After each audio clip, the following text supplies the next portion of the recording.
quisqueyanos valientes alcemos nuestro canto con viva emoción, y del mundo a la paz ostentemos nuestro invicto glorioso pendón.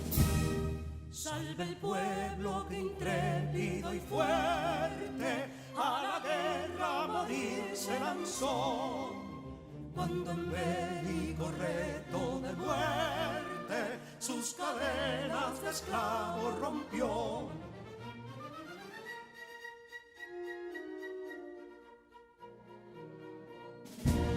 Ningún pueblo ser libre merece si es esclavo, indolente y servil.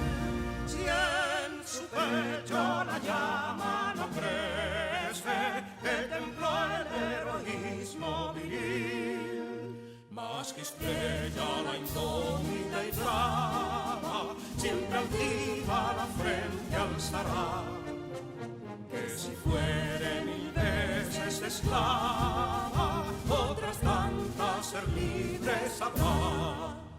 Que si Dono y Ardita expusieron de un intruso señor al desdén, las carreras Belén campos fueron, que cubiertos de gloria se ven, que en la cima del heroico baluarte de los libres el verbo encarnó, donde el genio de Sánchez y Duarte a ser libre o morir enseñó.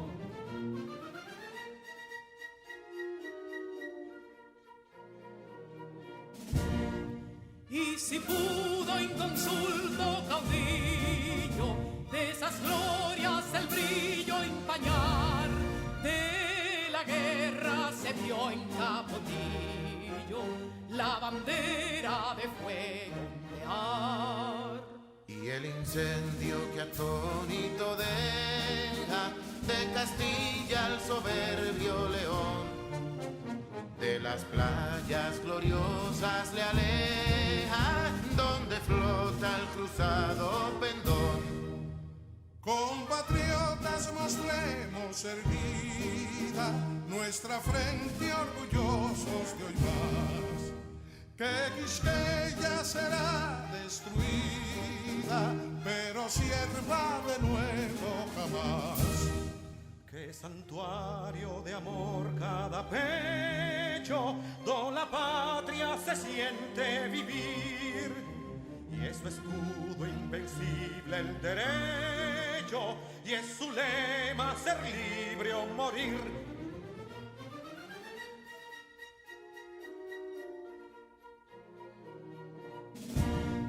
Libertad que aún se yergue serena, la victoria en su carro triunfal, y el clarín de la guerra aún resuena, pregonando su gloria inmortal. Libertad, que los ecos se agiten mientras llenos de noble ansiedad nuestros campos de gloria repiten: libertad, libertad, libertad.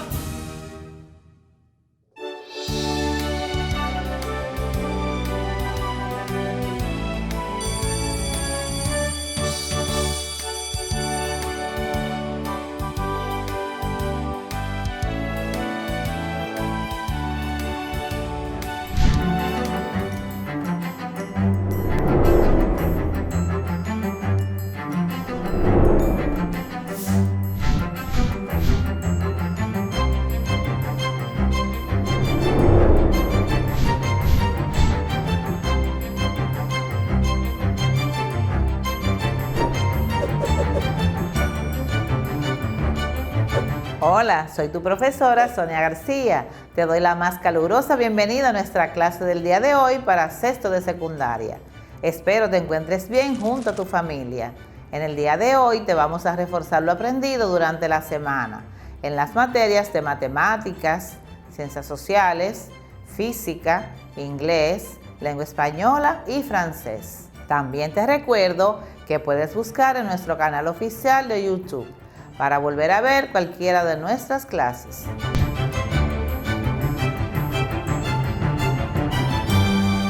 Estimado estudiante, recibe un cordial saludo de tu maestra Santa Méndez y las más sinceras de las bienvenidas a esta asignatura Lengua Española. Esta clase es para ti, estudiante de sexto grado de secundaria. Continuamos aprendiendo desde casa, preservando la salud. Quédate ahí e invita a tus cercanos a aprender contigo.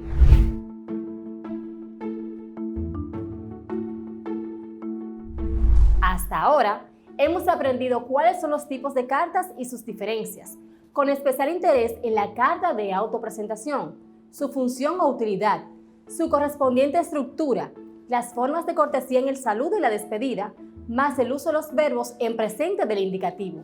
También dimos una visión general de los adjetivos pertinentes en este tipo de escrito, los conectores que dan cohesión y estilo a nuestras redacciones, y hoy estaremos trabajando con el uso condicional del verbo. Ya estás entrando a la vida adulta y esta implica diversas responsabilidades. ¿Alguna vez has tenido la oportunidad de expresarte para conseguir tu primer empleo? O mejor aún, ¿ya te motivaste a escribir una carta donde reconoces tus habilidades, competencias y te postulas para conseguir esa beca de estudio que tanto has soñado? Si no es así, te estás formando para esto, para expresar tus ideas de manera coherente y lógica con el fin de que los demás vean en ti a un excelente candidato. Al finalizar esta clase, estarás en la capacidad de escribir la forma condicional de los verbos. Las formas verbales, además de persona, número y tiempo, también tienen un modo. El modo indica el tipo de información que se transmite.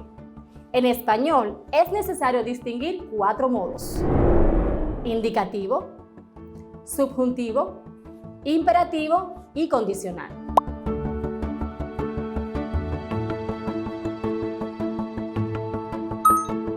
El modo indicativo se emplea para describir hechos reales. Por ejemplo, mi amigo come muy poco. El modo subjuntivo para expresar dudas o situaciones hipotéticas. Por ejemplo, es posible que mi hijo venga. El modo imperativo expresa algún tipo de orden. Por ejemplo, deja de fumar. Por último, el modo condicional está relacionado con situaciones inciertas. Este modo expresa un futuro posible o deseable. Para construirlo hay que añadir la terminación ia al verbo correspondiente. Así, andaría es el condicional de andar, comería de comer y volvería de volver. Esta es la norma general, pero hay algunas excepciones. Por ejemplo, el condicional de haber no es habería, sino habría. La terminación ia del condicional puede generar confusión, pues es similar al pretérito imperfecto. Sin embargo, son 2 formas verbales diferentes, pues el condicional expresa una situación de futuro y el pretérito imperfecto indica una situación de pasado.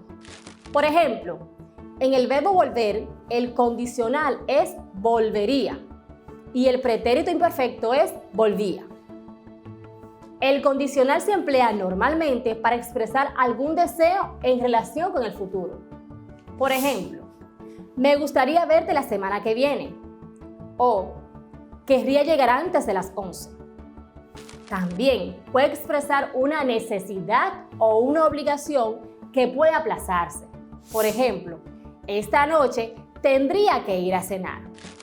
En ocasiones se utiliza para realizar peticiones de una forma amable. Por ejemplo, ¿podría decirme qué hora es? ¿Te importaría acercarme el azúcar? También se usa para hacer sugerencias o advertencias. Observemos detenidamente los verbos y otros detalles en esta carta. Santo Domingo, Distrito Nacional, 2 de febrero 2021. Luisa García Tejeda. Celular 809-882-7825. luisagarciatejeda@gmail.com. Señora Lady Peralta, Rectora, Universidad Nacional. Estimada señora Lady Peralta, me dirijo a usted con la intención de manifestarle mi interés en estudiar medicina en su prestigiosa universidad. Podría obtener mi título en su alta casa de estudio. Tal como puede apreciar en mi certificado de bachillerato, he obtenido las mejores calificaciones en mis estudios de secundaria, en especial en las ciencias naturales. La medicina es mi pasión. Es un campo que siempre ha captado mi atención y tengo un firme interés en formarme en esta área. Me gustaría ofrecer mis servicios a la comunidad. Veo la medicina como un medio preventivo y una oportunidad de ayuda humanitaria. He investigado sobre sus actividades y me encantaría trabajar en esos programas y poner en práctica mis conocimientos. Como usted puede observar en mi currículum vitae, adjunto a esta misiva, he participado en las ferias científicas de mi distrito escolar, con excelentes resultados. También en operativos médicos, jornada de vacunación, entrega de medicamentos y charlas juveniles de prevención. Por todo lo expuesto, considero que cuento con las habilidades y condiciones para cursar mis estudios de medicina en su universidad. Agradeciendo de antemano su atención, quedo en espera de su respuesta, Luisa García. Fórmulas de cortesía.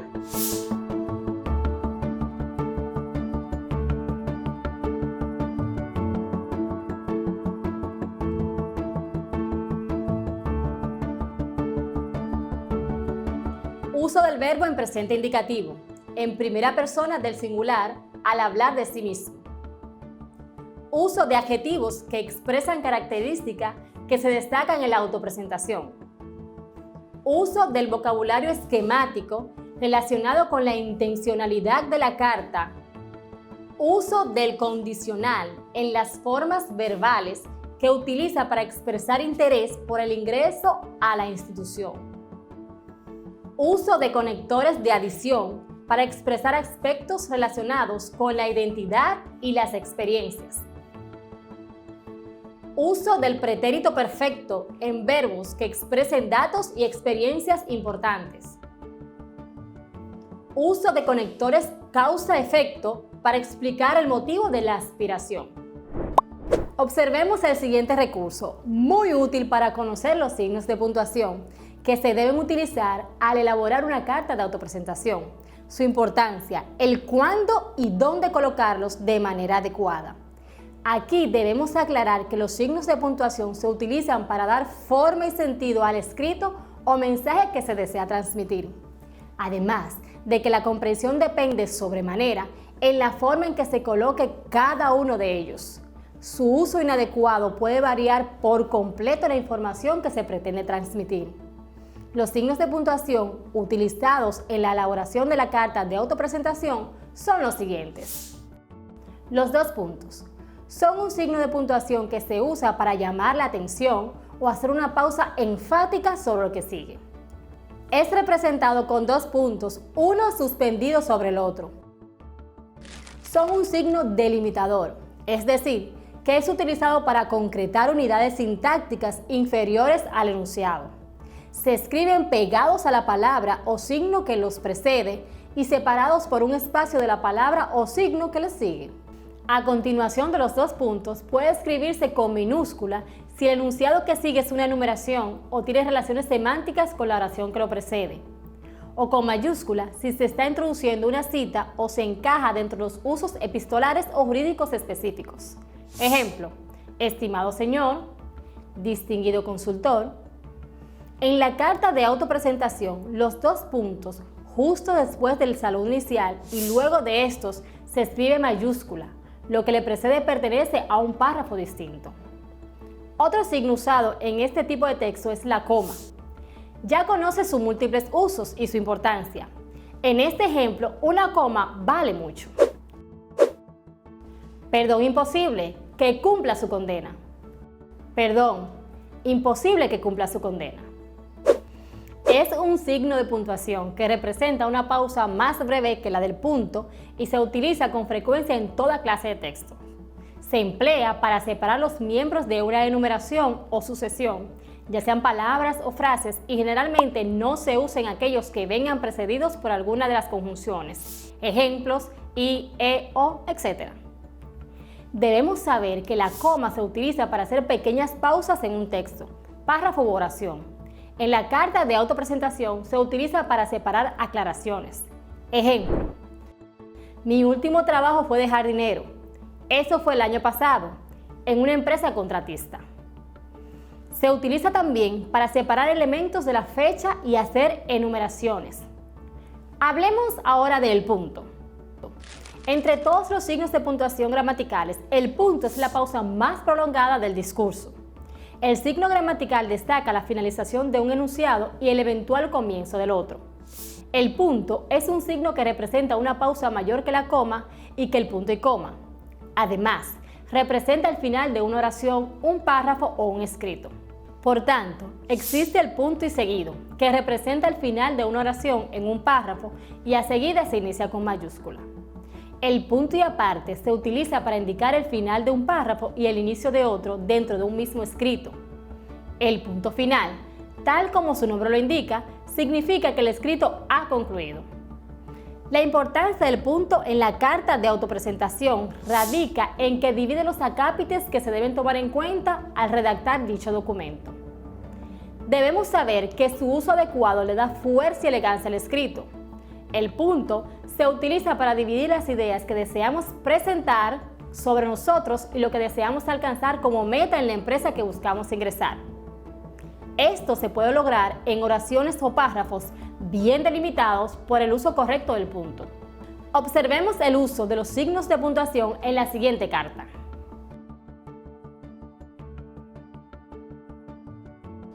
Santiago RD, 20 de enero del 2021. Salema Díaz Roa, calle Orlando Martínez 05, Las Matas de Farfán, celular 809-829-3940, salema@hotmail.com. Galearte, responsable de recursos humanos, Miguel de Cervantes 10. Estimado señor, en primer lugar, me dirijo a usted tras haber visto que necesitan de un secretario administrativo para sus oficinas en República Dominicana. Después de considerar que cumplo con los requisitos establecidos en la descripción de la oferta, me decidí por consiguiente a contactarle. Tras varios años de experiencia en los que he tomado la responsabilidad de coordinar reuniones tanto internas como externas, gestionar viajes de empresa y contactar con proveedores, entre otras cosas, puesto que es mi especialidad, considero que soy una candidata capaz de desenvolverse de forma autónoma en un ambiente dinámico como el que menciona para la descripción del puesto. Por último, con esta carta tendrá de forma adjunta mi currículum vitae, junto con referencias de mi anterior posición.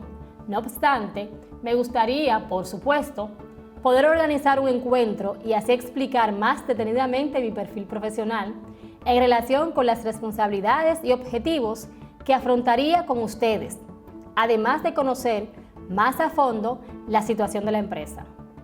Gracias de antemano por su tiempo. Sin otro particular, les saluda atentamente Zulema Díaz Roa.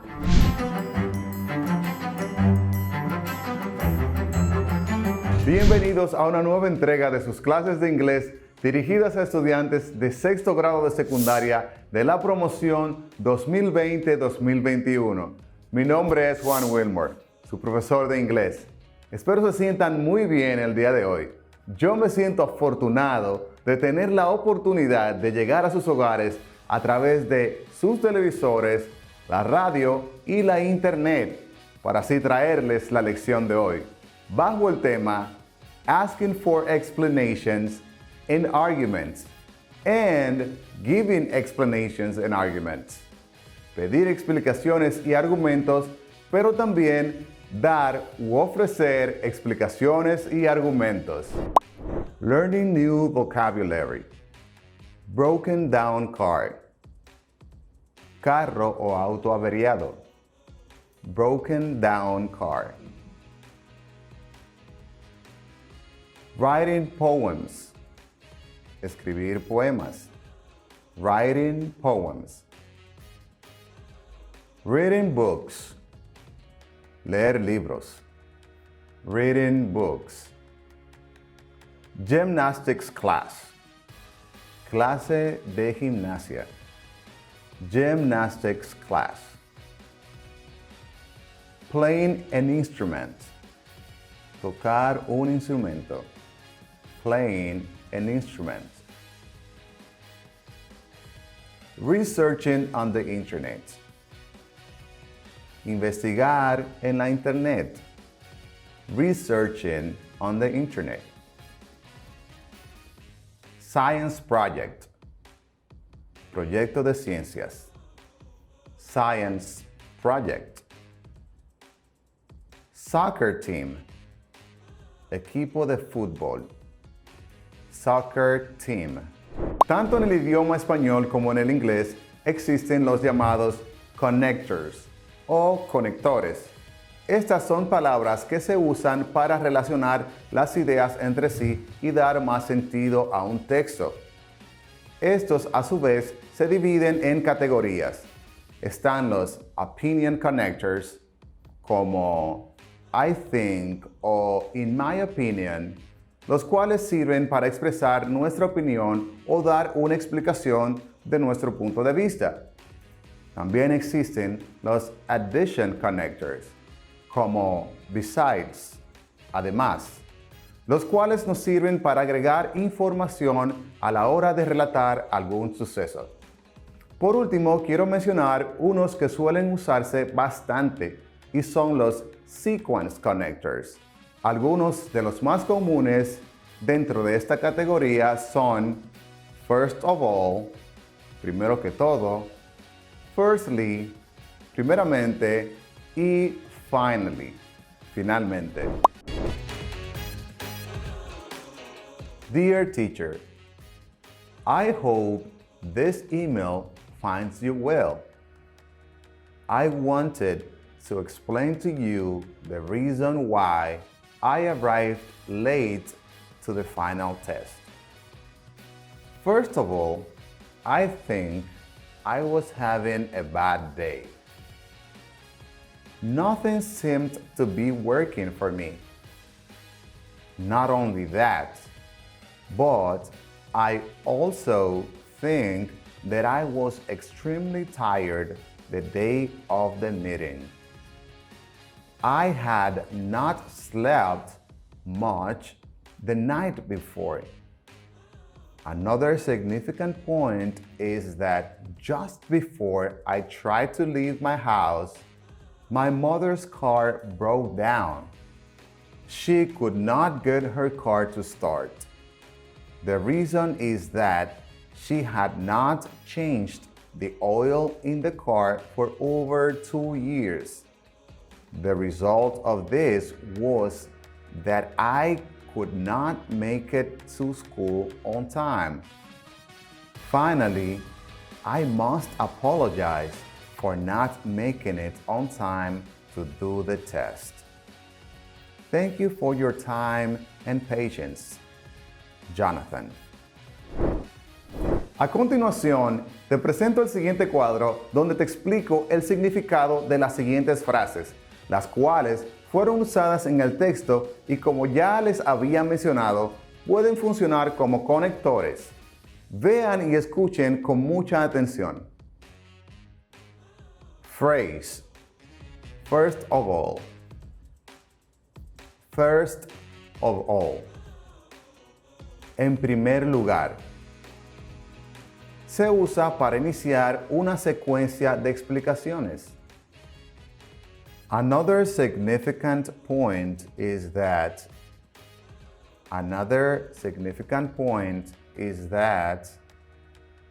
otro punto significativo es que se usa para expresar otra razón o argumento. The reason is that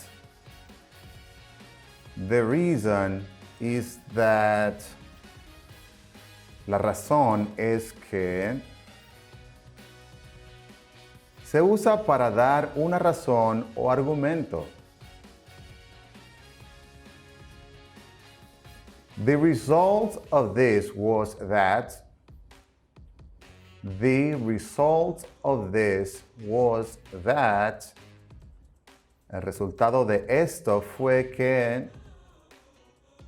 se usa para explicar una consecuencia. Finally. Finally. Finalmente. Se usa para finalizar una secuencia de argumentos. Antes de pasar al siguiente ejercicio, es importante que conozcas el uso del verbo prefer o preferir. To express preferences in English, we use the verb prefer. Por ejemplo, para decir que preferimos la playa al río, decimos I prefer the beach to the river. ¿O qué tal esta? I prefer rainy days to sunny days. Prefiero días lluviosos a días soleados.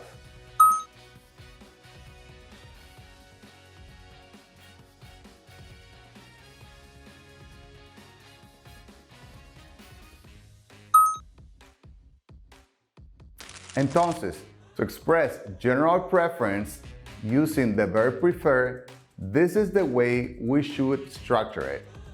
A continuación, te muestro cómo estructurar una oración para expresar preferencia en sentido general.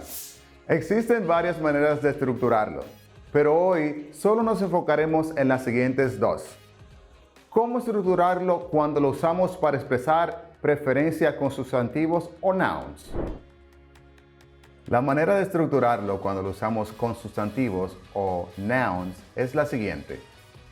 Usamos el subject, el cual puede ser I, you, he, she, it.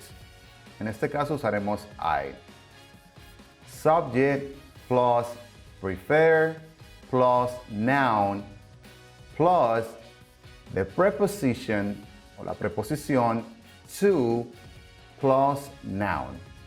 Se los repito. Usamos el subject plus prefer plus noun plus to plus noun. Por ejemplo, I, subject, prefer coffee. Coffee en este caso sería nuestro sustantivo o noun. I prefer coffee to tea. Prefiero el café al té. Esto no significa que no me guste el té, pero me gusta el café más que el té. Ahora les voy a mostrar la segunda forma. Cómo estructurarlo cuando se trata de actividades. Lo primero que colocamos es el subject. Plus prefer. Plus el verbo o verb in ing form. Plus la preposición to. Plus another o otro verbo en su forma ing. Así tendríamos they as a subject como sujeto.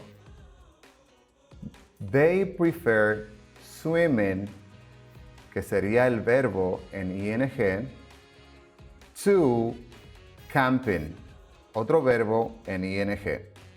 They prefer swimming to camping. Ellos prefieren nadar a acampar. Seguramente a ellos les guste acampar, pero les gusta más nadar. Ahora sí, habiendo aclarado el uso del verbo prefer, pasemos a nuestra siguiente actividad.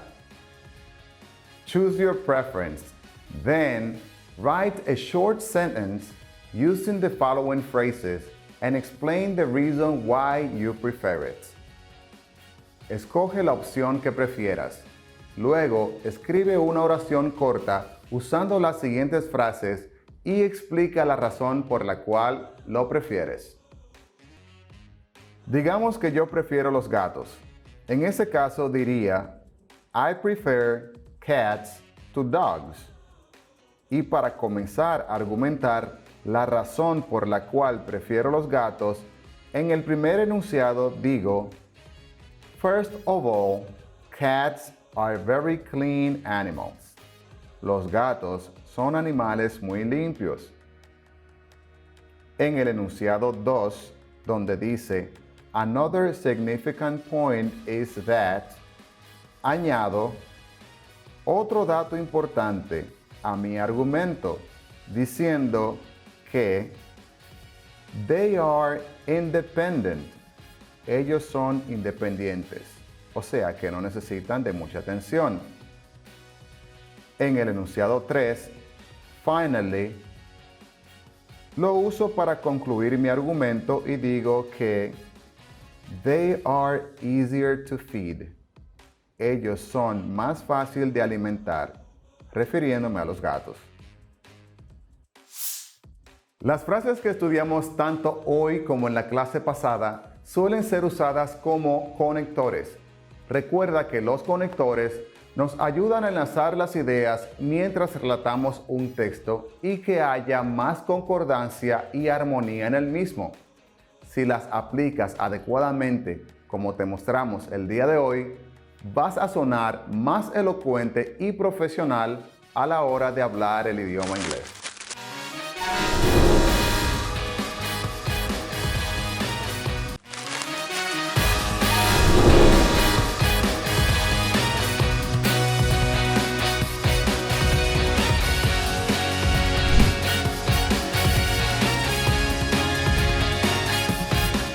Hola queridos estudiantes, espero que todos estén muy bien. Les acompaña como cada día su amigo Iván Tejeda. Iniciamos esta jornada de trabajo con mucho entusiasmo, ya que tendremos unas clases repletas de contenidos muy interesantes que debemos descubrir. Una sucesión geométrica o progresión geométrica es una sucesión en la que cada término Cn se obtiene multiplicando al primer término C1 por un número r llamado razón elevado a la n-1. La razón de una sucesión geométrica se denota por r y esta debe ser constante en toda la sucesión. Ejemplo: la sucesión de las potencias de 2 es una sucesión geométrica con razón r igual a 2. Para C1 igual a 2, C2 igual a 2 por 2 igual a 4, C3 es igual a 4 por 2 igual a 8, C4 es igual a 8 por 2 igual a 16.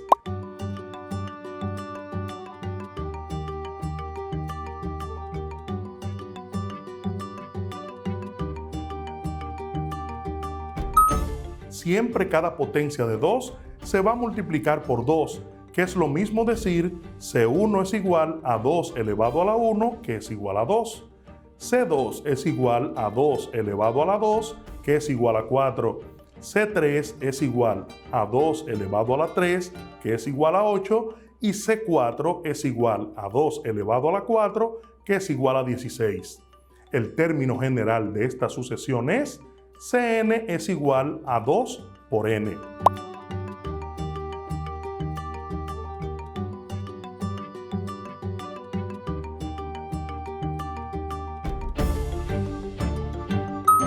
Notemos que la razón entre dos términos consecutivos es siempre la misma. Para hallar el valor de la razón r, cada término se divide por el anterior. En la siguiente sucesión, 2, 4, 8, 16 y así sucesivamente, entonces podemos decir que para r igual a C4 dividido entre C3 es igual a 16 dividido entre 8, que es igual a 2. R es igual a C3 dividido entre C2 igual a 8 dividido entre 4 igual a 2. R igual a C2 dividido entre C1 es igual a 4 dividido entre 2, que es igual a 2.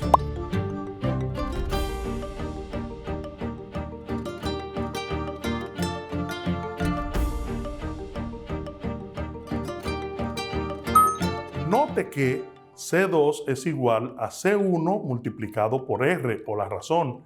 C3 es igual a C1 por R elevado a la 2. C4 es igual a C1 por R elevado a la 3. Entonces podemos decir que Cn es igual a C1 por R elevado a la n-1. A esta expresión se le denomina término general o término enésimo de una sucesión geométrica.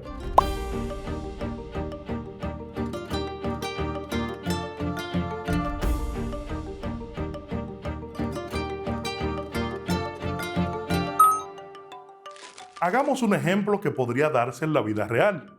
Imaginemos que se observa el cultivo de una bacteria, la cual se va duplicando cada hora. Inicialmente la bacteria lleva un comportamiento como el de la serie 2, 4, 8, 16 y así sucesivamente. Al cabo de 40 horas, ¿cuál será la cantidad de bacterias que resultará? O lo que es lo mismo decir, ¿cuál es el valor del término 40 de la sucesión anterior? Para este caso, tenemos nuestros datos, CN, que es la serie que tenemos acá, 2, 4, 8, 16, y así cada uno de los elementos se señala con su número de orden, C1 para el 2, C2 para el 4 y así sucesivamente. La razón la vamos a hallar. Y recuerden que la razón va a ser igual siempre a un término entre su anterior, es decir, en este caso C4 dividido entre C3. La razón entonces será igual a 16 entre 8. La razón es 16 entre 8 a 2. Quiere decir que nuestra razón o nuestra diferencia entre cada uno de los elementos de la serie será 2. Entonces vamos a hallar ahora C40, que es el 40º término de la serie que nos está pidiendo el ejercicio.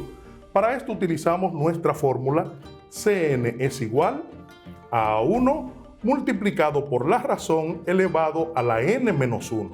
Es decir, Cn sería C40 igual a A1, que es nuestro primer término, 2, multiplicado por R, que también es 2, nuestra razón.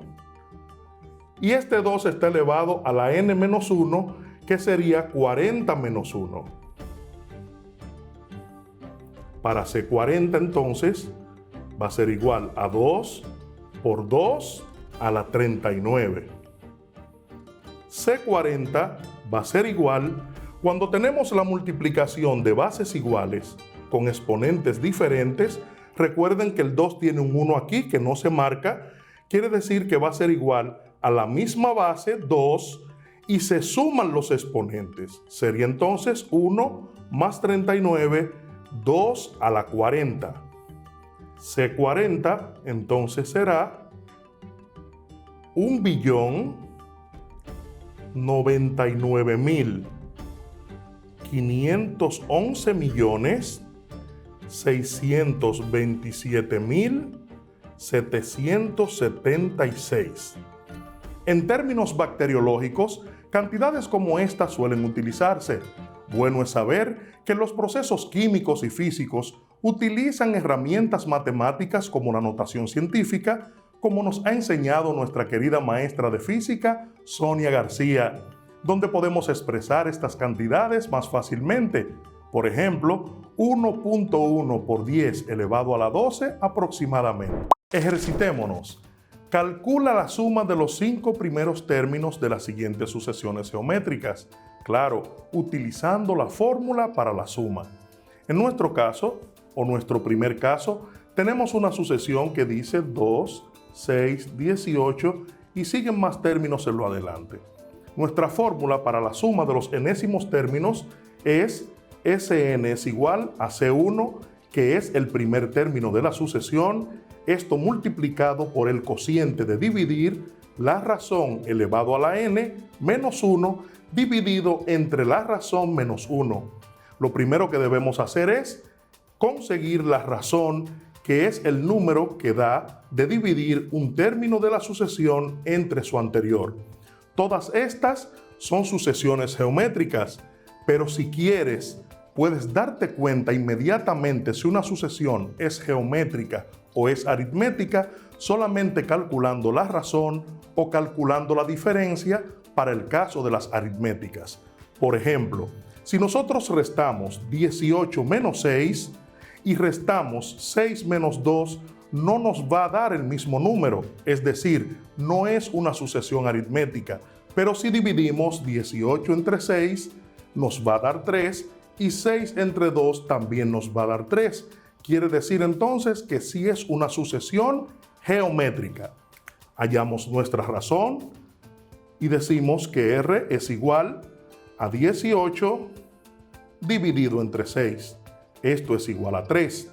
Como ya tenemos la razón, inmediatamente entonces calculamos nuestra suma de los primeros 5 términos, como nos pide el ejercicio, y decimos que ese 5 es igual a C1, que es nuestro primer término, 2, multiplicado por el cociente de dividir, R, que es nuestra razón 3, elevado a la n, que es 5, menos 1, dividido entre la razón, que es 3, menos 1. Ese 5 entonces va a ser igual a 2 multiplicado por 3 elevado a la 5, 243, menos 1, dividido entre 3 menos 1 es 2. Ese 5 va a ser igual a 2 multiplicado por 242, que es la resta del numerador dividido entre 2. Si dividimos una cantidad entre 2 y luego la multiplicamos por 2, estaríamos haciendo o volviendo a la cantidad inicial. Por ende, podemos eliminar este 2 con este 2. Quiere decir que ese 5, o la suma de los primeros 5 términos, va a ser igual a 242. Nuestro resultado final. Para el siguiente caso, tenemos otra sucesión geométrica y vamos a encontrar nuestra razón diciendo que R, que es igual a 0.5 dividido entre 0.25, es decir, el segundo término de la sucesión dividido entre el primero. Esto va a ser igual a 2. Quiere decir que nuestra razón es 2, igual que en el ejercicio anterior, ya que hemos encontrado nuestra razón, que es 2. Con nuestra fórmula vamos a hallar ahora la suma de los 5 primeros términos. Y decimos, ese 5 va a ser igual a C1, que en este caso es 0.25, multiplicado por el cociente de dividir, R, que es nuestra razón 2, elevado a la 5 también, que es n, menos 1, dividido entre R, que es 2, nuestra razón, menos 1. Ese 5, entonces, va a ser igual a 0.25 multiplicado por 2 a la 5 nos da 32, menos 1, sobre 2 menos 1 es 1.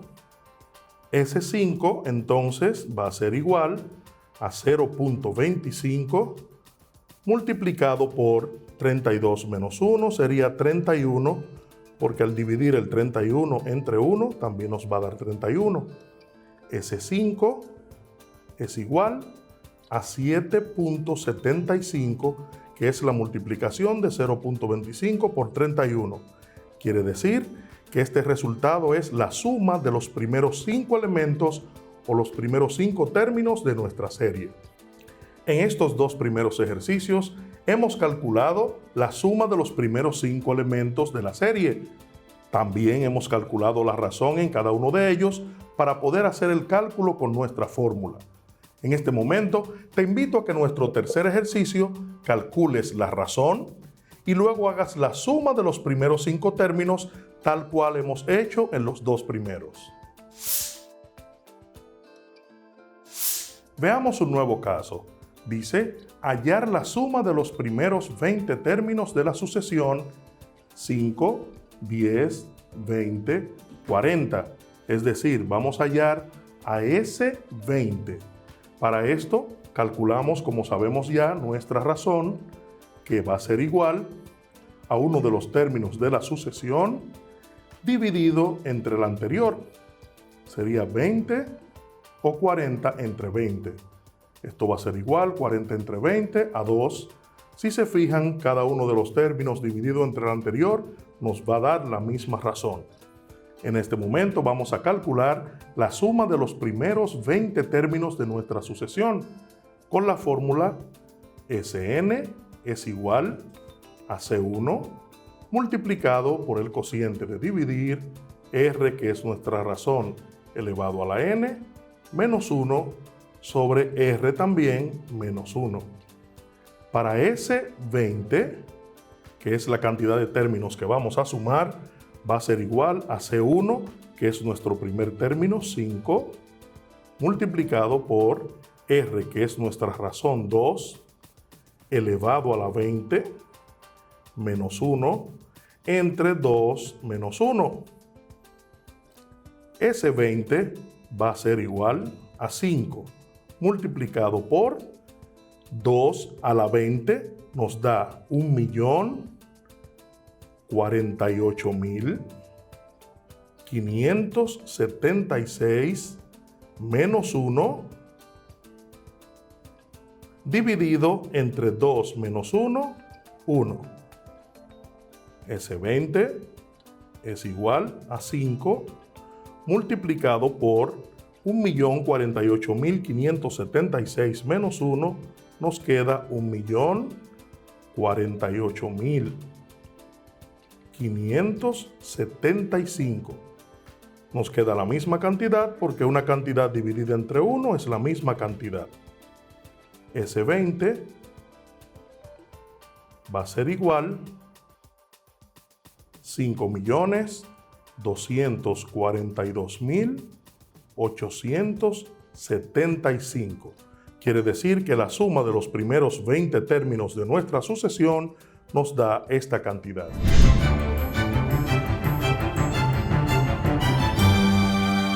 Bienvenido a nuestra clase de física de sexto de secundaria. Soy Sonia García. Es un placer compartir contigo en este día. Recuerda seguirte cuidando y usar mascarilla. Aprendiendo desde casa, preservamos la salud. Se define potencia como la rapidez con la cual se efectúa un trabajo o bien como la rapidez de transferencia de energía en el tiempo. Su ecuación es P igual a W sobre T, donde P es la potencia, W es el trabajo y T es el tiempo. Potencia es igual a trabajo entre tiempo, lo que es lo mismo que la energía transformada en el tiempo. En el sistema internacional, la potencia se expresa en Joule sobre segundo. El trabajo se mide en joules y el tiempo en segundos, unidad a la que se le da el nombre de watt o W. Un watt es igual a un joule sobre segundo. Veamos un ejemplo. Juan realiza un trabajo de 4.000 joules al mover un objeto en un tiempo de 5 segundos. Determina la potencia ejercida en ese trabajo. Veamos. Aquí tenemos los datos. Dice que Juan realizó un trabajo de 4.000 joules en un tiempo de 5 segundos. Calcula la potencia. La potencia es igual a trabajo realizado entre el tiempo. Entonces, resolvemos.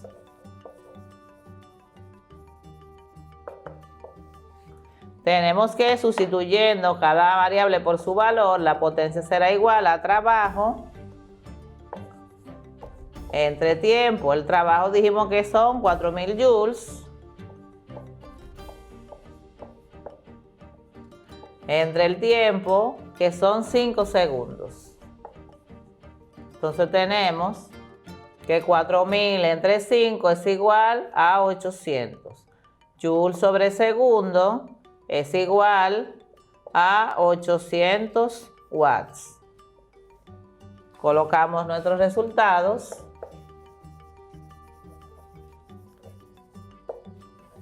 La potencia es igual a 800 watts. Fácil, ¿verdad? A veces conviene expresar la potencia en términos de la fuerza neta, o F, aplicada a un objeto y de su velocidad. La potencia es igual, veamos, P es igual a trabajo entre tiempo. Como el trabajo es igual a fuerza por desplazamiento, entonces sustituimos la variable del trabajo por su equivalente y tendremos que la potencia es igual a F por D dividido entre T. Entonces, como distancia entre tiempo es igual a velocidad, sustituimos a D sobre T por B y tendremos que la potencia es igual a fuerza por velocidad. Tenemos 3 ecuaciones para calcular la potencia. La primera, trabajo entre tiempo. La segunda, potencia es igual a fuerza por distancia entre tiempo. Y la tercera, fuerza por velocidad. Y con cualquiera de las 3, dependiendo de los valores que nos den, podemos calcular la potencia mecánica. ¿Qué crees? ¿La potencia tiene relación con la energía potencial? Ya vimos la energía potencial en la clase anterior. Pues sí. Recuerda que también se llama trabajo a la energía usada para deformar o desplazar un cuerpo contra una resistencia o aceleración, o, en general, alterar la energía de cualquier sistema físico. El concepto de trabajo está ligado íntimamente al concepto de energía y ambas magnitudes se miden en la misma unidad, el joule. Para elevar un cuerpo desde el suelo hasta cierta altura con velocidad constante, aplicamos una fuerza en la misma dirección del movimiento e igual al peso del cuerpo. Entonces, el trabajo realizado para subirlo se calcula con la ecuación de la energía potencial gravitatoria, como se muestra en esta ecuación. Trabajo, o W, es igual a energía potencial gravitatoria, que es igual a masa por aceleración de la gravedad por altura. Por lo tanto, el trabajo será igual a M por G por H. Por lo que, si queremos calcular la potencia, usamos la ecuación siguiente. Potencia es igual a trabajo sobre tiempo, lo que sería igual a masa por aceleración de la gravedad por altura entre el tiempo. Vamos a comparar lo que obtuvimos de las ecuaciones de cinemática para el movimiento rotacional y traslacional, observando la tabla para un sistema con aceleración constante. En la siguiente tabla vemos el movimiento de traslación y el movimiento de rotación y sus variables. Tenemos que para el movimiento de traslación, el desplazamiento se representa con la letra X o D minúscula, mientras en el movimiento de rotación se representa con el ángulo θ, que es el desplazamiento angular. En el movimiento de traslación, la velocidad se representa con la letra V, mientras que en el movimiento de rotación, la velocidad es angular y se representa con la letra W u omega. En el movimiento de traslación tenemos la aceleración con la letra A minúscula, mientras que en el movimiento de rotación tenemos la letra alfa, que representa la aceleración angular.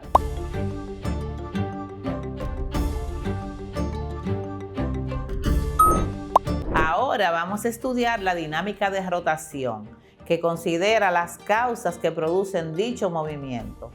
Para introducir la dinámica de rotación es útil introducir otras magnitudes que hacen el mismo papel que la fuerza, la masa y la cantidad de movimiento o momento lineal del movimiento rectilíneo. Son respectivamente el momento de la fuerza o M, el momento de inercia o I y el momento angular o L.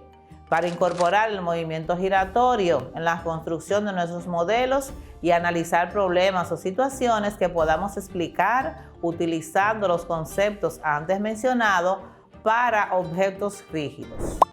Como observamos en la gráfica siguiente, F es la fuerza aplicada, D es el desplazamiento del eje de giro a donde se aplica la fuerza y F' es el vector resultante o el momento.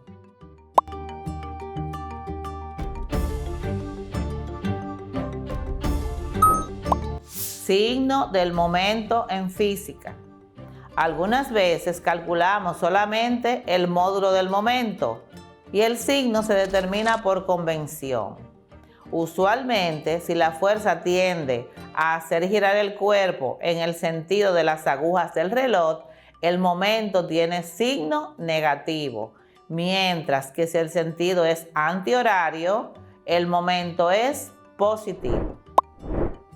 Propiedades del momento.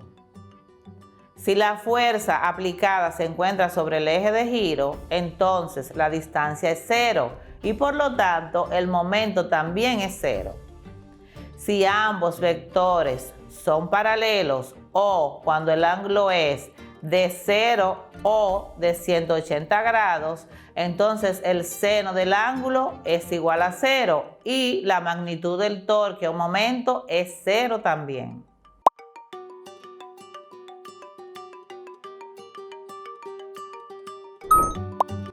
En situación que el ángulo sea de 90 grados, como se observó en la figura anterior, podemos ver que si la fuerza y la distancia son vectores perpendiculares, el seno del ángulo es igual a 1. O sea que el seno de 90 es igual a 1 y por lo tanto el módulo del momento se calcula como m es igual a F por D. Veamos un ejemplo.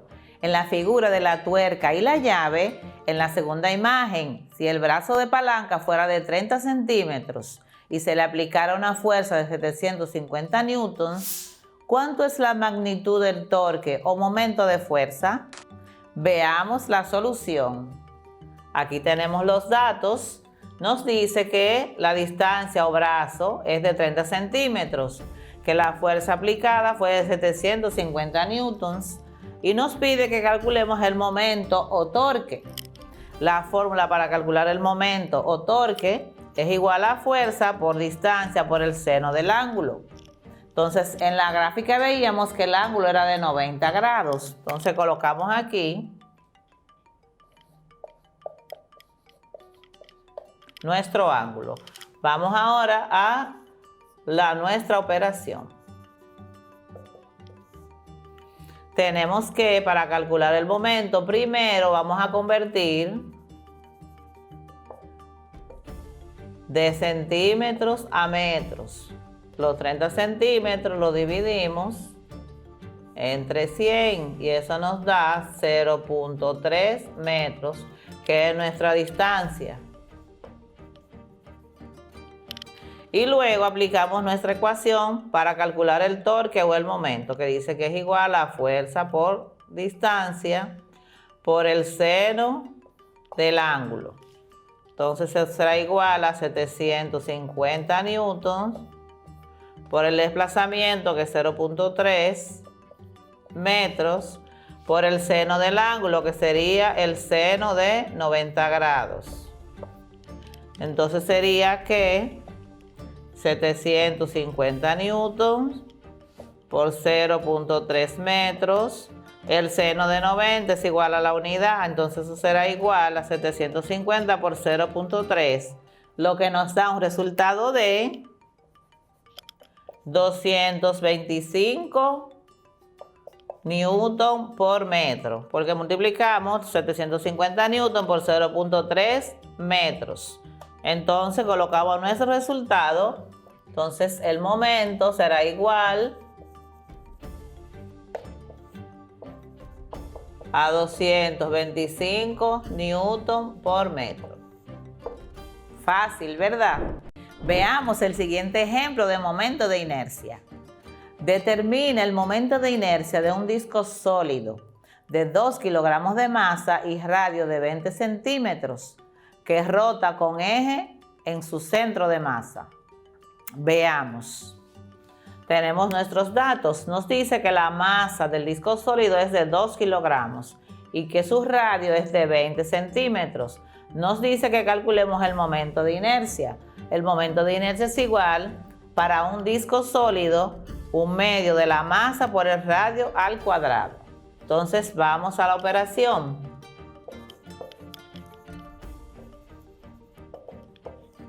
Aplicando la ecuación tendríamos que primero convertir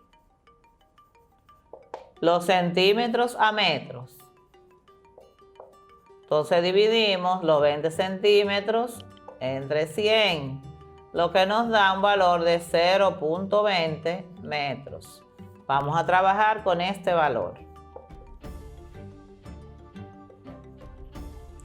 Ahora calculamos nuestro momento de inercia. Dice que es igual a un medio de la masa por el radio al cuadrado, lo que es lo mismo, 0.5 por la masa, que son 2 kilogramos, por el radio al cuadrado. ¿Cuánto dijimos que es el radio? 0.20. metros al cuadrado. Entonces eso será igual, 0.5 por 2 igual a 1 por 0.20, eso nos da un resultado de 0.04 kilogramos por metro al cuadrado. Colocamos nuestro resultado de este lado.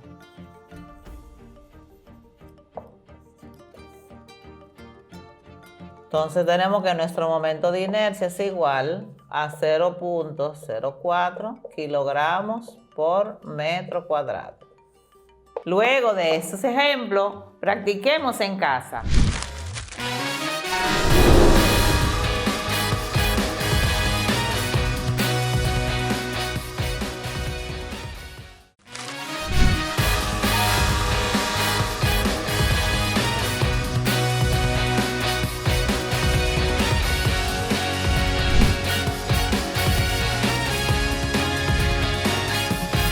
Saludos, apreciados estudiantes. Sean bienvenidos. Soy su profesor de sexto de secundaria, Nelson de la Cruz. Una vez más nos encontramos y esto me llena de alegría y entusiasmo porque están ahí, pendientes y listos para continuar en este mundo de experiencia y conocimiento. Espero que se hayan colocado en un lugar apropiado y que estén listos y atentos al desarrollo de la clase de hoy, el primer y segundo triunvirato. Después del 25 de septiembre del año 1963, los periódicos locales anunciaron el golpe militar y publicaron que las Fuerzas Armadas habían establecido de forma inmediata un comando militar transitorio encabezado por el ministro de las Fuerzas Armadas, Elvi Viñas Román, donde anunciaron que propugnarían por erradicar el comunismo del país. Presta atención al comunicado de las Fuerzas Armadas del año 1963 y después contesta las siguientes preguntas. En un comunicado firmado por las principales figuras de las Fuerzas Armadas, Antonio Inbert Barrera y Luis Amiel Mathieu, se dirigieron a la población a nombre de los militares con el argumento de que el gobierno de Bosch se había negado a enfrentar a los comunistas. Estos afirmaron: el régimen que nos gobernaba decía ser un Estado de Derecho. Nosotros queremos transformarlo en un estado de deberes, que no sea una ficción, que convierta lo falso en verdadero, cosa que la indiferencia y la lenidad del régimen imperante frente al comunismo internacional no nos puede procurar. Queremos, pues, que de los deberes cumplidos salga el verdadero Estado de Derecho. Por consiguiente, nuestro propósito no será jamás punitivo, sino constructivo y preventivo. Y esperamos que la ciudadanía nos ayude en la tarea de preservar el orden y conseguir la unidad nacional.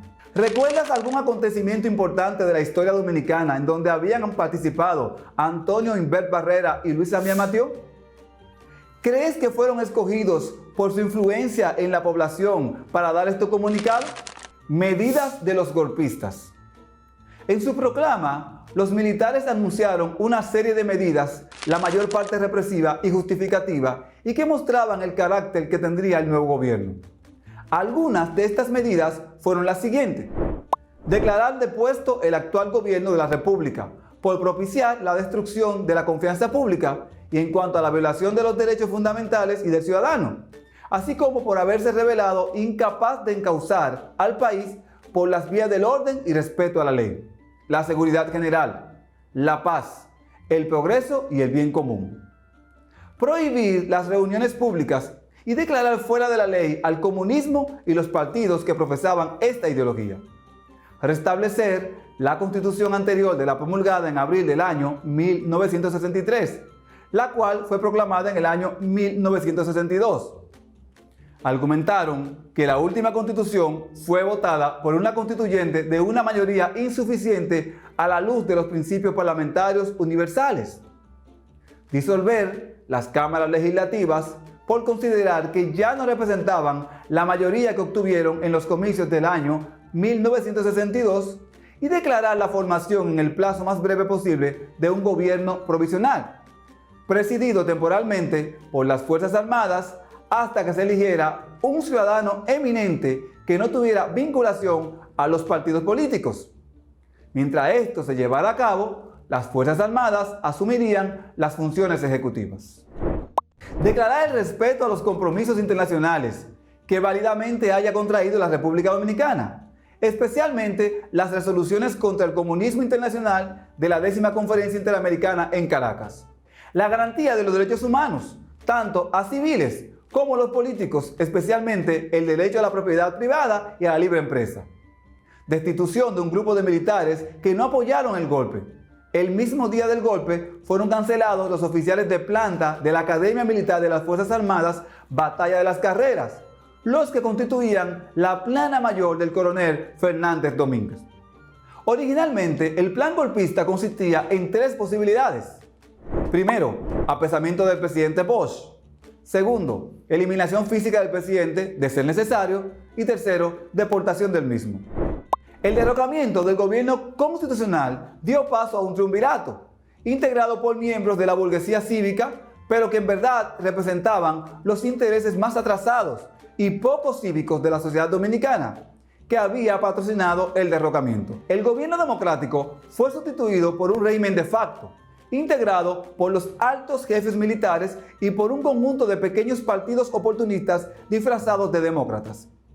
Este fue dado el 25 de septiembre del año 1973 a las 2:30 de la madrugada, utilizando a los militares como instrumento. Dieron el golpe de Estado. Este fue un duro golpe dado a la libertad y a la democracia. El profesor Bosch fue exiliado a la isla de Puerto Rico y las Fuerzas Armadas juramentaron un triunvirato luego de firmado un acuerdo con los partidos que resultaron perdedores de las elecciones. El primer triunvirato fue integrado por el doctor Emilio de los Santos como presidente, el doctor Ramón Tapia Espinal y el doctor Manuel Tavares Espaillat, quienes sirvieron de instrumento a los sectores golpistas y antidemocráticos. El doctor de los Santos fue miembro de la Junta Central Electoral que proclamó el triunfo de Bosch en los comicios del año 1962, mientras que Tapia Espinal era perteneciente a la firma de abogados de Rafael F. Bonelli, ex presidente del Consejo de Estado. El ingeniero Tavares Espaillat formaba parte de los principales círculos económicos y financieros del Central Romana Corporation. La composición del nuevo gobierno demostraba el camino que seguiría, que fue el de rechazar las reformas que Bosch pretendió establecer en el país. La política asumida por el triunvirato respondía claramente a los intereses más atrasados de la burguesía y al empresariado tradicional de la República. El alegato que utilizó fue el mismo usado por los protagonistas de los golpes de Estado en América Latina: el peligro comunista. Sin embargo, el propio embajador norteamericano afirmaba que en la República Dominicana no había ni siquiera 100 comunistas. El primer triunvirato generó manifestaciones de descontento, tales como la formación de un Frente Independiente de Rehabilitación Constitucional, que pidió la declaración de la ilegalidad del triunvirato y la celebración de elecciones en 6 meses. En octubre, los diputados que conformaron la Asamblea Nacional durante el gobierno de Bosch se reunieron y elevaron una protesta formal contra el golpe. Proclamaron a Juan Casanovas Garrido como presidente de la República. El triunvirato reaccionó deportándolo a Puerto Rico. Una muestra de la hazaña y el despotismo de los sectores reaccionarios de la burguesía fue su conducta frente al fallido intento guerrillero organizado por el movimiento 14 de junio en diciembre de 1964. El 14 de junio se levantó en armas siguiendo los lineamientos de su líder Manolo Tavares Justo, con la finalidad de derrocar el gobierno nefasto del triunvirato encabezado por Emilio de los Santos, para restablecer el gobierno constitucional de Juan Bosch. Cuando solo habían pasado 2 meses del golpe de Estado, el 14 de junio puso en actividad 6 focos guerrilleros, con un total de 140 hombres, ubicados en las regiones del sur, este y en la Cordillera Central. En el transcurso de un mes, los guerrilleros del 14 de junio fueron aplastados por las fuerzas golpistas, donde fueron asesinados sus mejores dirigentes, incluyendo el líder del movimiento, el doctor Manuel Aurelio Tavares Justo. Otra parte fue hecha presa y deportada. Después de la caída del movimiento 14 de junio, se organizaron huelgas dirigidas por varios sectores y se realizaron numerosas movilizaciones. El descontento con el triunvirato parecía generalizarse.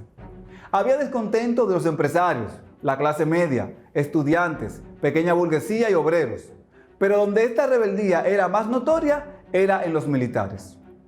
El presidente Emilio de los Santos, al conocer la noticia sobre la muerte de los guerrilleros del 14 de junio, renunció al poder, ya que no estuvo de acuerdo con estas muertes. Segundo triunvirato.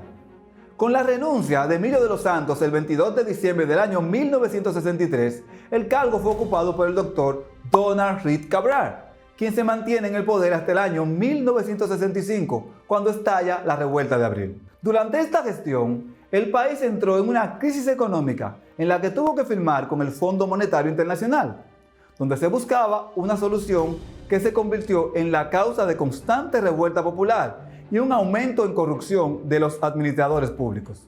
La deuda del país era de 11 millones de dólares y al caer el triunvirato estaba en 150 millones de dólares.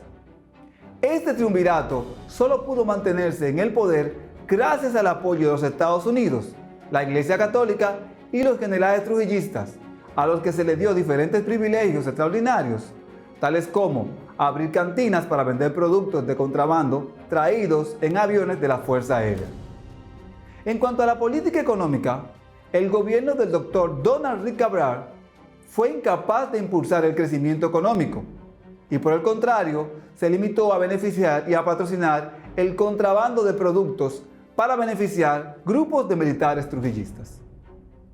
Esta unión causó debilidad en el triunvirato, a lo que se le sumó diferentes situaciones en las que dicha alianza tuvo influencia. Constantes huelgas por parte de los trabajadores en las empresas estatales, paro de los choferes del transporte público.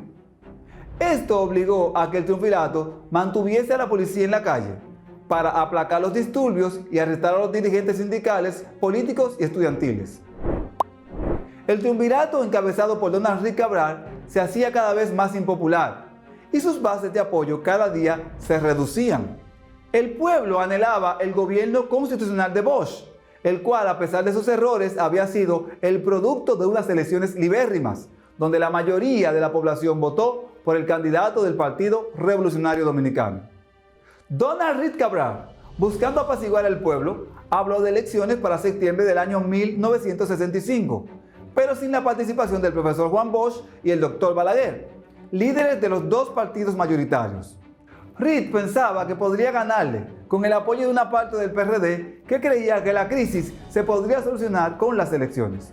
El profesor Bosch siguió organizando las conspiraciones contra el triunvirato desde Puerto Rico, con el apoyo de los sindicatos y grupos estudiantiles, a los que se le sumó el grupo de militares que estaban descontentos por el maltrato de los superiores que estaban beneficiados por el triunvirato. Las principales medidas económicas que tomó Juan Bosch durante su gobierno fueron la reforma agraria. Juan Bosch, en su campaña electoral, habló de la situación de los campesinos sin tierras.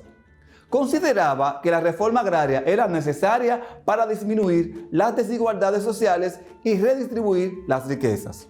Por ello, fue una prioridad en su gobierno, y una de sus medidas fue realizar los repartos de tierra. Para realizar estos repartos, dispuso la creación del Instituto Agrario Dominicano, institución responsable de la realización de la reforma agraria. Plan de austeridad. Cancelación y supresión de cientos de cargos altos y burocráticos en la nómina del gobierno, incluyendo cargos diplomáticos. Rebaja de los salarios del presidente de la República a 900 pesos mensuales y la reducción de sueldos de los ministros a 1,000 pesos. Restricciones a gastos superfluos de las instituciones públicas y suspensión de la ejecución del plan de emergencia aplicado por el Consejo de Estado, que representaba un gasto de 15 millones de pesos anuales. La continuación de la política de recuperación de bienes pertenecientes a la familia Trujillo. La suspensión del contrato con una empresa norteamericana, Exxon Standard Oil, firmado en el año 1961 para construir una refinería de petróleo. Fijación del precio tope a la venta del azúcar y miel mediante la promulgación de la Ley 31, que obligó a los exportadores a entregar al Banco Central el 10% de las divisas obtenidas de las exportaciones para regular el flujo de las divisas. La solicitud del anticipo de pago de impuestos a empresarios y comerciantes a entregar para pagar deudas. Creación en abril del control de precios de los artículos de primera necesidad mediante la Ley 13, que creó la Dirección Nacional de Control de Precios. La inversión en construcción de carreteras, caminos y reparaciones de escuelas. prohibió la exportación de maíz a principios de abril del año 1963 y la liberación de las importaciones. Estas fueron algunas de las medidas económicas tomadas por Juan Bosch. Ahora, recordemos algunas medidas implementadas por el segundo triunvirato, presidido por Donald Reed Cabral. Recuerda que al escuchar cada medida, escribirás al lado de cada una si era positiva o negativa para el pueblo. La aprobación con un aumento considerable del presupuesto. El gasto público ascendió a 189.190.550 pesos, destinándose en gran medida a la compra de bienes de inmuebles, equipos y buques de la Marina de Guerra, sueldos y salarios de militares y policías. Represión sindical, represión política, concertación de préstamos con el FMI, establecimiento de cantinas militares, se eliminó el Congreso, llevó cambios importantes al Poder Judicial, aumentó el endeudamiento externo público ya que contó con la ayuda financiera de los Estados Unidos, otorgar concesiones al empresariado, estimular la inversión privada y eliminar impuestos a numerosos artículos de importación. En el ámbito económico, el gobierno aumentó el endeudamiento externo al tomar más préstamos, uno de $4 millones y otro de $1 millón, canalizado por la vía de la Agencia Internacional para el Desarrollo de los Estados Unidos, AID. La no atención del sector agropecuario y la sequía del año 1964 afectaron la cosecha, provocando una reducción de la producción agropecuaria. Esto acentuó aún más la crisis económica y la situación de la población pobre. Reducción de los sueldos a los empleados públicos. Prohibición a los dominicanos a viajar a países comunistas sin permiso del gobierno y no podrían volver después de un periodo establecido por la ley. Después que hayas hecho un balance del gobierno de Juan Bosch, desde el 27 de febrero hasta el 25 de septiembre del año 1963, en contraste con los gobiernos del primer y segundo triunvirato, en especial el segundo triunvirato, podrías contestar las siguientes preguntas.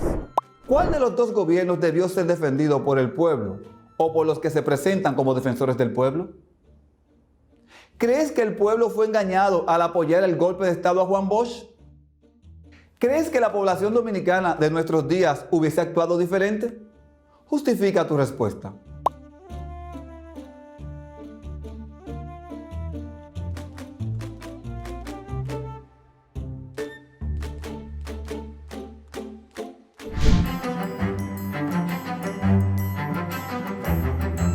Bonjour mes chers étudiants, je vous donne la bienvenue à la clase de français. Bienvenidos queridos estudiantes, les doy la bienvenida a la clase de francés para sexto grado de secundaria. Les habla su profesora Rosa Florencio. El día de hoy les presentaremos una serie de actividades para aprender a reservar, ordenar y pagar en un restaurante en el idioma francés. Quiero que sepas que estos conocimientos ayudarán a tu crecimiento personal y profesional. Aquí te presento una posible situación en la que usarás lo aprendido. Al llegar a un restaurante francés con tu familia, el mozo te saluda y te pregunta si habías reservado o no una mesa. Le dices que sí y que está a nombre tuyo. El mozo les acompaña a la mesa correspondiente y les invita a sentarse. Cuando le pides el menú al mozo y lo tengas ya a mano, le das las gracias y lo estudias cuidadosamente. Pasado un momento, el mozo se acerca y te pregunta qué querrías comer y beber y qué postre te gustaría. El mozo tomará nota de tu pedido, trayendo luego a la mesa todo lo que solicitaron. Finalmente, tienes que saber cómo pedir la cuenta. Identifica los siguientes elementos por su nombre. Un plat. Un plato. Un plat. Le plat du jour. El plato del día. Le plat du jour. La serveuse. La camarera. La serveuse. Une chaise. Una silla. Une chaise. Una silla. Le menú. El menú. Le menú. El menú.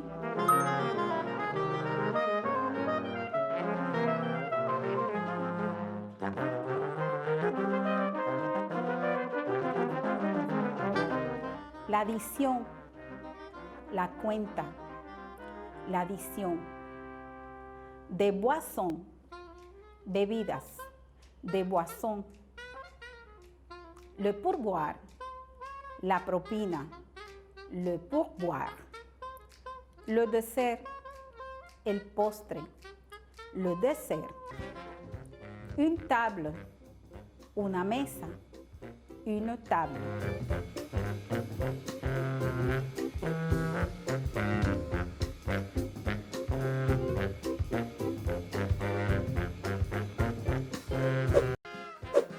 Garçon, apportez-nous le menu, s'il vous plaît. Les voilà. Merci beaucoup. Qu'est-ce que vous allez prendre, madame? Comme plat, je voudrais du mouflon au fromage, s'il vous plaît. Et comme boisson? Comme boisson, je voudrais du jus de fraises sans sucre et sans lait. Et pour le dessert, qu'est-ce que vous me recommandez? Je vous recommande des boules de noix de coco. Très bien, j'adore les fruits tropicaux. ¿Sabes qué significa qué es que sé? Esta expresión se utiliza para preguntar qué es eso o qué es esto en francés.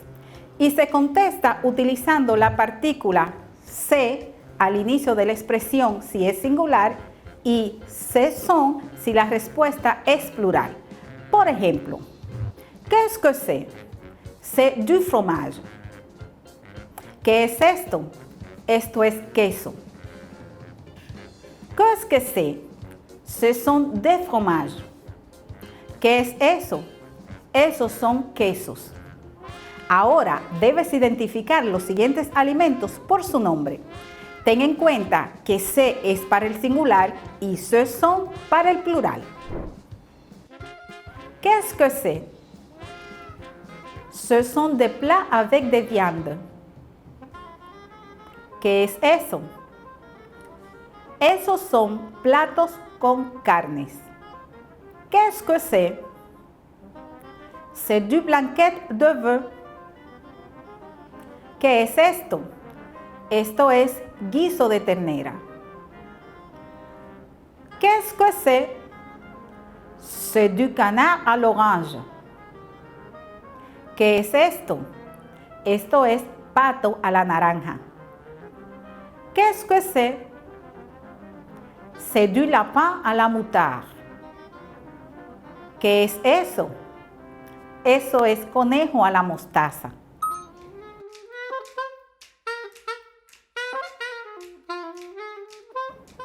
¿Qué es que c'est? C'est du roquefort. ¿Qué es esto? Esto es queso roquefort. ¿Qué es que c'est? C'est du maroilles. ¿Qué es esto? Esto es queso maroilles. ¿Qué es que c'est? C'est le camembert. ¿Qué es esto? Esto es el queso camembert.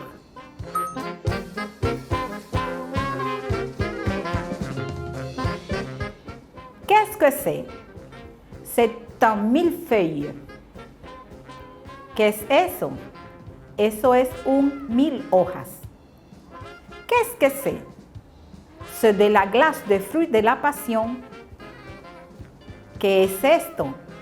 Esto es helado de chinola. ¿Qué es que c'est? C'est du gâteau au chocolat. ¿Qué es eso? Eso es pastel de chocolate.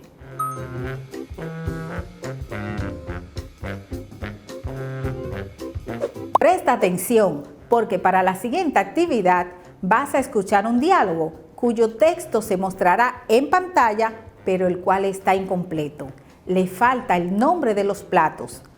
Tu trabajo es completarlo. Para ello, en tu cuaderno, deja 7 líneas y enuméralas del 1 al 7, donde escribirás lo que le falta a algunas frases. Escuchemos. S'il vous plaît. Oui? Je vais prendre la formule à 15 €. Oui. Et comme une entrée? Comme entrée, je vais prendre la salade aux chèvres chaudes. La salade au chèvre chaud est comme plat principal. Les plats du jour, qu'est-ce que c'est? Le plat du jour, c'est le saumon grillé ou le steak frites. Je vais prendre les steaks frites. Comme cuisson, À point. comme dessert, il y a le fondant au chocolat ou la tarte tatin. Je vais prendre la tarte tatin. Alors, la formule est 15 € avec la salade au chèvre chaud, les steaks frites à point et la tarte tatin. Vous prenez une boisson? Une carafe d'eau, s'il vous plaît.